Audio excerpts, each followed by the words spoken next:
Ce week-end à Jeddah, c'était la deuxième course de la saison et on a eu droit à un peu de piment. Avec les leaders Verstappen et Leclerc qui partaient loin, un Perez et un Alonso qui pendant un temps en ont bien profité, je vous propose qu'on analyse le Grand Prix tout de suite ensemble, c'est parti.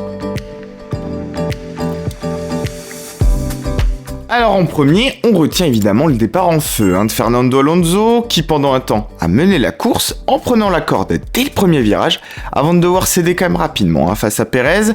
Rythme d'ailleurs absolument incroyable des Red Bull, Sergio et Max qui se sont partagés meilleur tour sur meilleur tour tout au long du Grand Prix. D'ailleurs Verstappen qui a eu la chance aussi de bénéficier de la safety car au bon moment en plus pour changer ses gommes, mais de toute façon le rythme de la Red Bull était bien loin de la concurrence. Il a pris d'ailleurs la deuxième place à seulement mi-course, la preuve en tout cas que dans le team, on a clairement les cartes en main.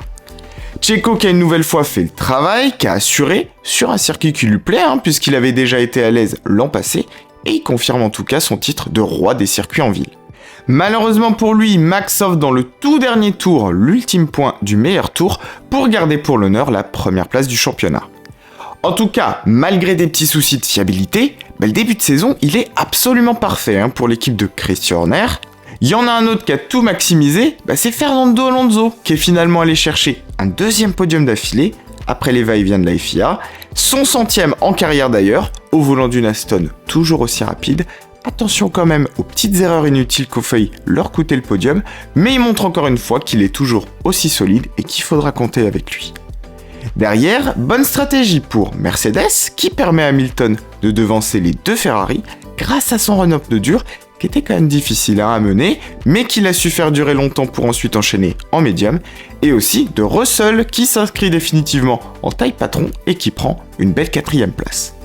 Dommage, Leclerc et Ferrari qui se sont fait un peu piéger par la safety car malgré un bon début de Grand Prix de leur part en pneu tendre, il inscrit quand même ses 6 premiers points de la saison. On a eu de la lutte aussi, dans le peloton, pour les derniers points, et à la bataille, Magnussen s'est imposé face à Tsunoda pour permettre à Haas de scorer pour la première fois cette année. On peut relever aussi pour finir la course propre de nos deux Alpines qui finissent elles aussi dans le top 10 avec un mini doublé pour Ocon et Gasly. Alors, ce qu'on doit oublier déjà, c'est les décisions toujours aussi tardives de la FIA. Alonso est sur le podium, appuie plus, mais en fait on le réintègre, bref, c'est toujours le même cafouillage et ça nous pourrit un peu les fins de course. Attention aussi aux petites erreurs bêtes, chez Aston, ça a failli coûter le podium à Fernando, heureusement sans conséquence, mais après Alpine c'est quand même la deuxième fois qu'on rentre plus ou moins dans ce cas de figure. Attention aussi à la fiabilité, avec quand même une première alerte sur la voiture de Lance Stroll, et ça prive le team d'inscrire avec ces deux voitures.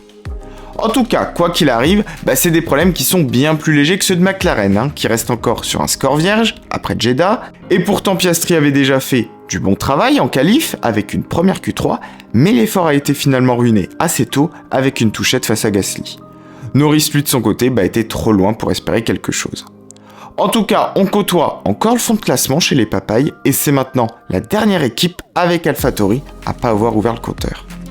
On doit aussi relever la course très décevante de Bottas qui a été mis sous l'été noir par son coéquipier Guan Yu Zhou tout le week-end et qui a été très transparent au point d'ailleurs de finir dernier du Grand Prix. Gros contraste quand même par rapport au week-end passé où il s'était plutôt mis en évidence. On demande à voir ce que valent les Williams parce que si Albon a été solide à Bahreïn, les choses se sont plutôt mal imbriquées pour lui ce week-end, mais Logan Sargent de son côté s'est encore montré très solide, il a failli aller en Q2 le samedi avant que son tour soit annulé, et le dimanche, il a été capable de lutter dans le peloton, face à Joe, face au McLaren, la preuve en tout cas qu'on a quand même retrouvé un certain rythme par rapport à l'année passée. Mêmes interrogations du côté des Alfa Romeo qui ont eu beaucoup plus de difficultés à Jeddah. Alors si Joe s'en est relativement bien sorti, Bottas a lui été aux abonnés absents, du coup c'est encore très difficile finalement de lire les performances de cette voiture qui était pourtant capable de jouer avec les Alpines à Bahreïn. Du côté des AlphaTauri, c'était mieux, et Tsunoda a d'ailleurs même failli prendre un point. On peut aussi se poser la question de savoir s'il y a davantage de potentiel à sortir de la voiture. Petit point du classement du Grand Prix, à titre de rappel, avec des équipes finalement qui étaient presque rangées dans l'ordre. On a les Red Bull, les Aston, les Mercedes suivis par les Ferrari et les Alpines. Petit à petit, la hiérarchie commence à se dessiner.